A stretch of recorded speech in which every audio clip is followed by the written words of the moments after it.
बच्चों, आपका एग्ज़ाम नज़दीक है और 12 मई को विज्ञान की परीक्षा जैक बोर्ड के लिए निर्धारित है। यहाँ जैक के द्वारा 5 सेट तैयार करके बच्चों की तैयारी हेतु भेजा गया है, जिसमें से ही प्रश्न पूछे जाने की संभावना है। यहाँ हम सेट 4 की चर्चा कर रहे हैं। विज्ञान सेट 4, जिसमें कुल 19 प्रश्न हैं और इस 19 प्रश्नों में से 7 प्रश्न 2 नंबर के, 7 प्रश्न 3 नंबर के और 5 प्रश्न 5 नंबर के हैं, जिसमें से प्रथम 7 प्रश्न जो 2 नंबर के हैं उसमें 5 प्रश्न आपको करने हैं। अगला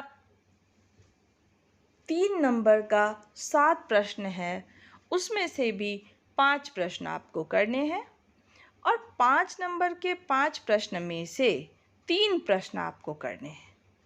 यानी कुल मिलाकर 5 नंबर के 3 प्रश्न, 3 नंबर के 5 प्रश्न और 2 नंबर के 5 प्रश्न आपको बनाने हैं।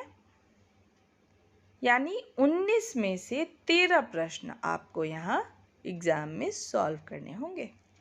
सेट 4 का पहला प्रश्न है, ओम के नियम के आधार पर विभवांतर तथा विद्युत धारा में संबंध लिखिए।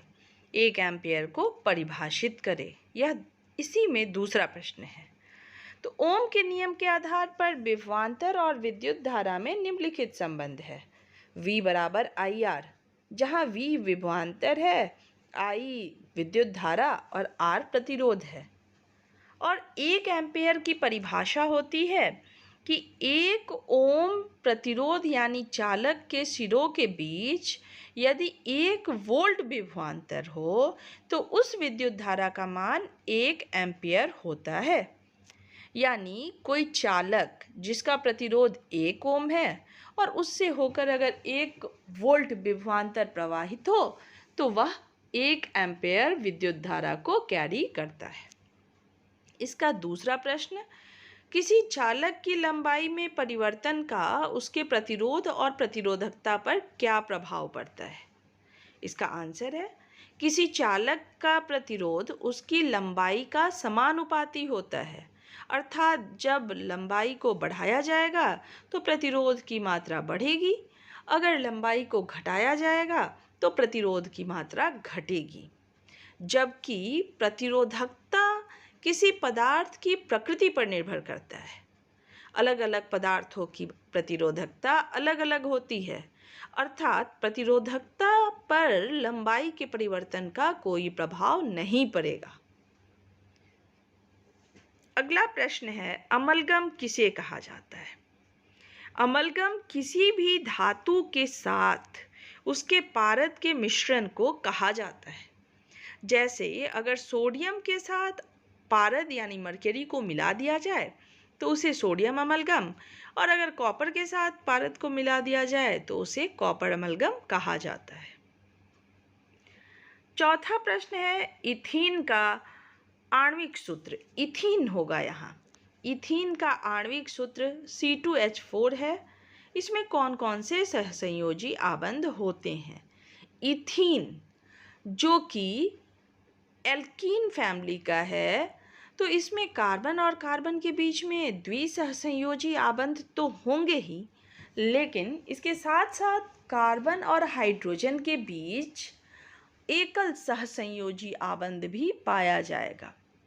यानी इथीन में द्विसहसंयोजी आबंध के साथ साथ एकल सहसंयोजी आबंध भी पाया जाएगा।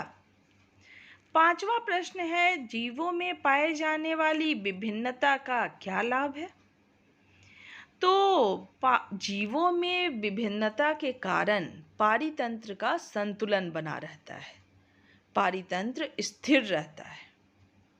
अगर एक प्रजाति विलुप्त हो जाए तो दूसरी प्रजाति पर भी प्रभाव पड़ सकता है। जैसे अगर खरगोश अगर घास को खा रहा है और घास अगर समाप्त हो गया तो खरगोश की प्रजाति भी विलुप्त होने की संभावना रहती है। अर्थात यह विभिन्नता जो है वह पारितंत्र के संतुलन को बनाए रखता है। अगला प्रश्न है, समवर्ती अंग किसे कहा जाता है? समवर्ती या इसे समरूप अंग भी कहते हैं, जिसमें जीवों को की अंगों या संरचनाओं में उत्पत्ति में भिन्न होते हुए भी अगर उनके कार्य समान हो तो उसे समवर्ती अंग कहते हैं।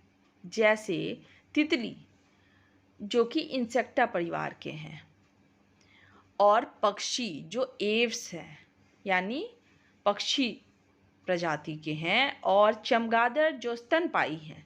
तीनों अलग अलग हैं, जाति से हैं, लेकिन इनके पंख का जो कार्य है वो समान है, यानी इनकी उत्पत्ति अलग अलग है, इनके पंखों की उत्पत्ति अलग अलग है, लेकिन इनके कार्य समान है, तो इन्हें समवर्ती अंग कहा जाएगा। अगला प्रश्न, 7वां प्रश्न जो है, आपके व्यवहार का एक उदाहरण दे जो यह बताता है कि आप पर्यावरण मित्र हैं। मैंने यहाँ सिंपल सा एग्जाम्पल दिया है कि मैं अपने आप को पर्यावरण मित्र मानता हूँ क्योंकि मैंने अपने विद्यालय में वृक्षारोपण किया है। आप इसके अलावा भी आपने अपने जीवन में अगर कहीं जल संरक्षण किया है तो वह भी पर्यावरण मित्र है। इसके अलावा जहाँ भी आपने जो भी पर्यावरण के हित में कार्य किया है उसका उदाहरण देकर इस आंसर को आप लिख सकते हैं। तो ये 7 प्रश्न जो थे वो 2 नंबर के थे, इसमें से 5 प्रश्न आपको करने हैं। अगला प्रश्न, 8वां प्रश्न जो 3 नंबर का है। यह प्रश्न है कि चालक के प्रतिरोध को परिभाषित कीजिए और चालक का प्रतिरोध किन किन बातों पर निर्भर करता है।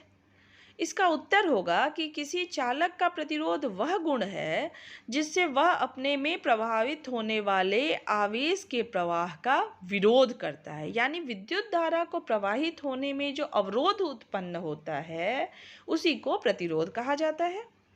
और चालक का प्रतिरोध 3 कारकों पर निर्भर करता है: चालक की लंबाई, उसके अनुप्रस्थ काट का क्षेत्रफल तथा उसके पदार्थ की प्रकृति पर। अगला प्रश्न, 2 ओम, 3 ओम और 6 ओम के प्रतिरोध को कैसे जोड़ा जाए कि कुल प्रतिरोध पहला है 1 ओम हो जाए और दूसरा है कि 11 ओम हो जाए। तो अगर इन तीनों प्रतिरोध को हम समानांतर क्रम में जोड़ते हैं तो कुल प्रतिरोध 1 ओम होगा, जबकि अगर इन प्रतिरोधों को अगर हम श्रेणी क्रम में जोड़ते हैं तो कुल प्रतिरोध 11 ओम होगा। तो पहले केस में तीनों को समानांतर क्रम में जोड़ेंगे और दूसरे केस में तीनों को श्रेणी क्रम में जोड़ेंगे। 10वां प्रश्न, यह भी 3 अंक का है। इसमें Na2O यानी सोडियम ऑक्साइड, NaCl यानी सोडियम क्लोराइड और MgO तीनों का निर्माण दर्शाना है इलेक्ट्रॉन के स्थानांतरण के द्वारा। तो यहाँ सोडियम के बाहरी कक्ष में 1 इलेक्ट्रॉन होता है और ऑक्सीजन को 2 इलेक्ट्रॉन चाहिए, तो 2 सोडियम 1 ऑक्सीजन को 1-1 इलेक्ट्रॉन देगा और Na2O का निर्माण करेगा। वहीं NaCl सोडियम 1 इलेक्ट्रॉन Cl को देगा, तो यहाँ NaCl का निर्माण होगा। और MgO मैग्नीशियम के बाहरी कक्ष में 2 इलेक्ट्रॉन होते हैं और 2 इलेक्ट्रॉन को अगर ये ऑक्सीजन को दे देता है तो मैग्नीशियम के पास भी बाहरी कक्ष में 8 इलेक्ट्रॉन और ऑक्सीजन के पास भी 8 इलेक्ट्रॉन हो जाएंगे। तो इस प्रकार MgO का निर्माण होता है। अगला प्रश्न है, संयोजन एवं प्रतिस्थापन अभिक्रिया से आप क्या समझते हैं? प्रत्येक का एक एक उदाहरण दीजिए। संयोजन अभिक्रिया जब 2 या 2 से अधिक अभिकारक जुड़कर आपस में एकल उत्पाद का निर्माण करते हैं तो वह संयोजन अभिक्रिया कहलाता है। यहाँ इसका उदाहरण है कि सोडियम धातु जब क्लोराइड से अभिक्रिया करके सोडियम क्लोराइड बनाता है तो यह संयोजन अभिक्रिया है, जबकि प्रतिस्थापन अभिक्रिया में यौगिक के परमाणुओं या परमाणुओं का समूह अन्य परमाणु या परमाणुओं के समूह के द्वारा प्रतिस्थापित होता है, उसे प्रतिस्थापन अभिक्रिया कहते हैं। जैसे इसका उदाहरण होगा कॉपर सल्फेट यानी CuSO4 जोर आयरन, यह बनाएगा FeSO4 जोड़ Cu। तो यहाँ Fe के द्वारा कॉपर को प्रतिस्थापित किया गया। इस प्रकार इस प्रश्न के आंसर ये थे। अगला प्रश्न जो 12 नंबर का है, 12 नंबर है और जो 3 अंक का है वह है खाद्य जाल क्या है? उदाहरण के साथ समझाइए। तो खाद्य जाल कहते हैं कि विभिन्न खाद्य श्रृंखलाओं को आपस में जोड़ने वाले नेटवर्क को, यानी 2 या 2 से अधिक खाद्य श्रृंखला जब आपस में जुड़े रहेंगे तो वह खाद्य जाल कहलाता है। जैसे यहाँ घास को खरगोश खाता है और खरगोश को बाज, ये पहला उदाहरण है। दूसरा उदाहरण है घास को टिड्डा खाता है और टिड्डा को बाज। और वहीं तीसरा उदाहरण है घास को टिड्डा खाता है और टिड्डा को छिपकली और छिपकली को बाज। तो ऊपर उदाहरण जो दिया गया है उसमें बाज खरगोश को भी खा सकता है और बाज टिड्डा को भी खा सकता है।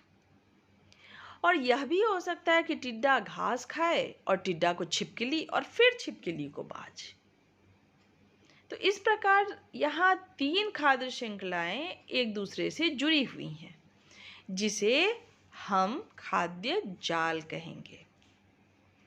अगला प्रश्न जो 13 नंबर का है और 3 अंक का है, यह प्रश्न है कि ऐसे 3 तरीके बताइए जो जैव निम्नीकरणीय पदार्थ पर्यावरण को प्रभावित करते हैं। तो इसका आंसर होगा पहला कि पेड़ों के पत्तियां और सब्जियों के छिलके अगर जैव निम्नीकरणीय पदार्थ हैं तो ये खाद आदि के बनाने के काम में आ सकते हैं। दूसरा है जैव निम्नीकरणीय पदार्थ में कार्बन की मात्रा अधिक होती है, तो इससे पदार्थों के अपघटन से वातावरण में कार्बन की मात्रा बढ़ेगी।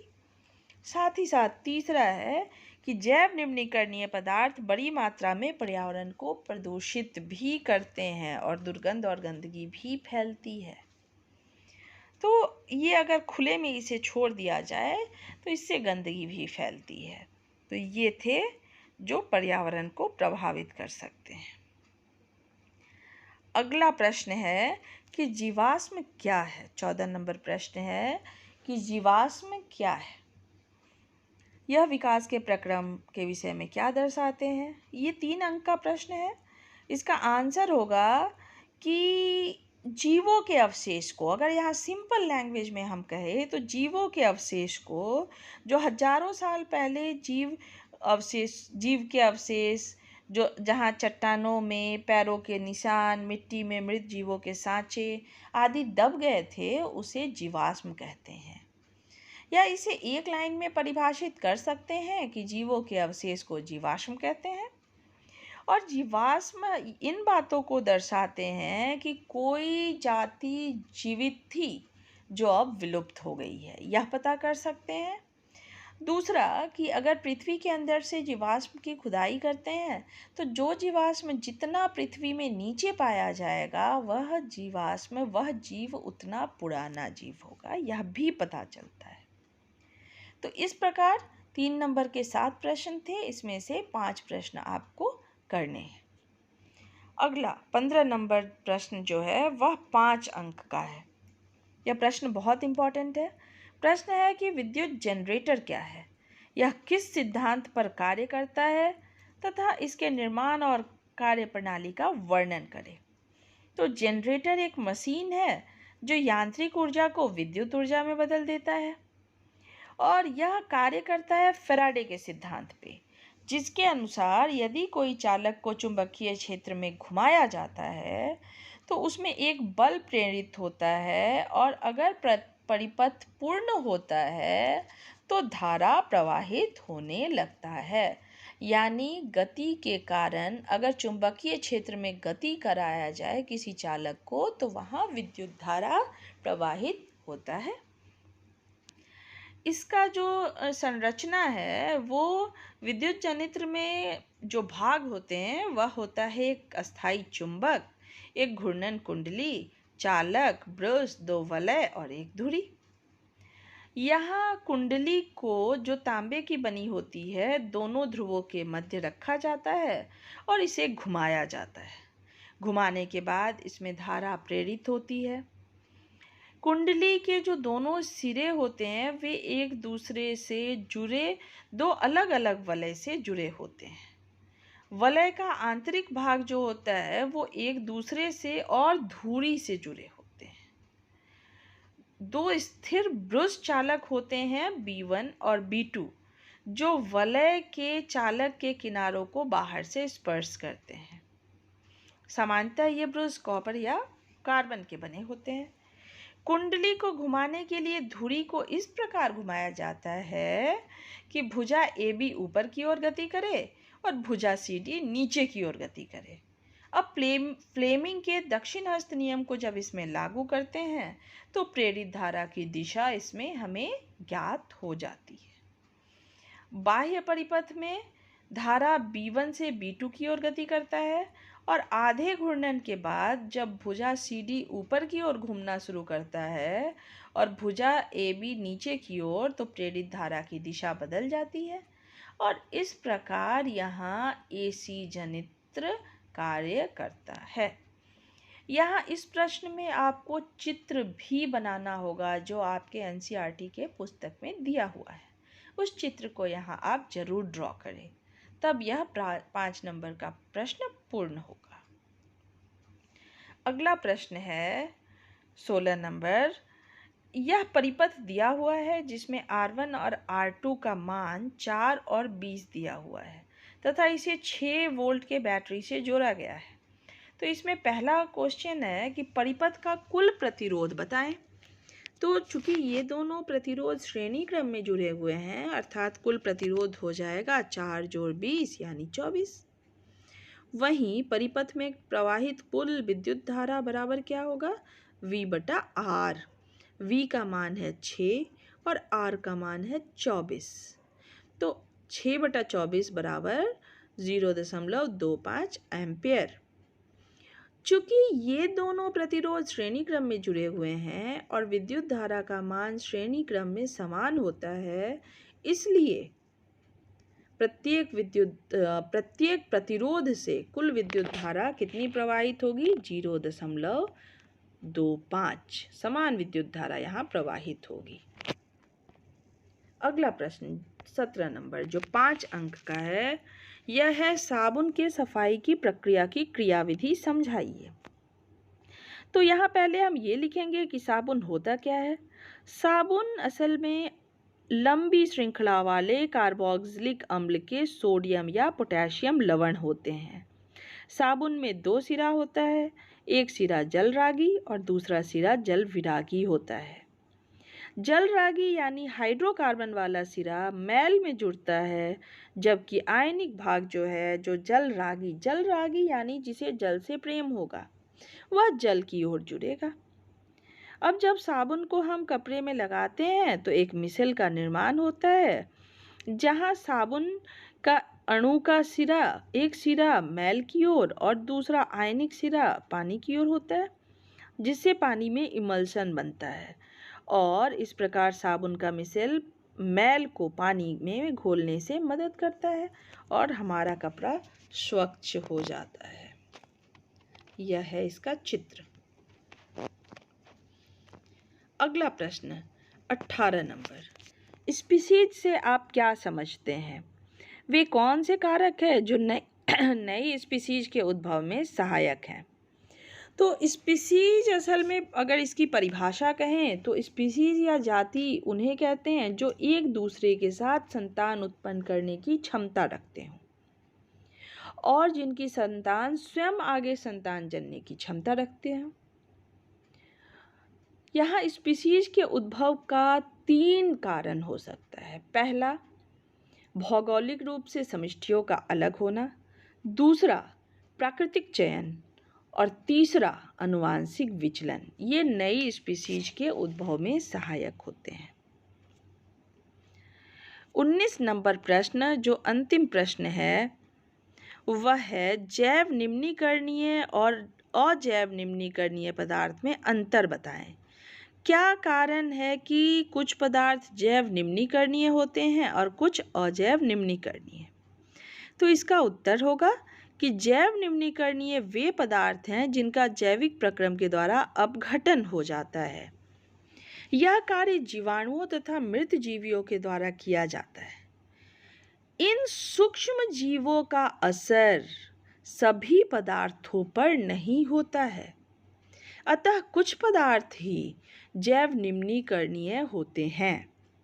उदाहरण के लिए साग सब्जी फल को सूक्ष्म जीव द्वारा अपघटित किया जाता है, जबकि अजैव निम्नीकरणीय वे पदार्थ है जिनका जैविक प्रक्रम के द्वारा अपघटन नहीं होता है। ये अक्रिय होते हैं तथा लंबे समय तक पर्यावरण में बने रहते हैं तथा पर्यावरण के अन्य सदस्यों को हानि भी पहुंचाते हैं। प्लास्टिक, डीडीटी, ये मानव निर्मित ऐसे बहुत से पदार्थ हैं जो सूक्ष्म जीवों से अप्रभावित रहते हैं, अतः इनका अपघटन नहीं होता और ये अजैव निम्नीकरणीय पदार्थ होते हैं। तो ये जो 5 प्रश्न थे, इन 5 प्रश्नों में से 3 प्रश्न आपको करने हैं 5 अंक के। मुझे आशा ही नहीं पूर्ण विश्वास है कि बोर्ड एग्ज़ाम की तैयारी आप अच्छे से करेंगे और निश्चित रूप से अच्छे अंक से पास करेंगे। शुभकामनाओं के साथ धन्यवाद।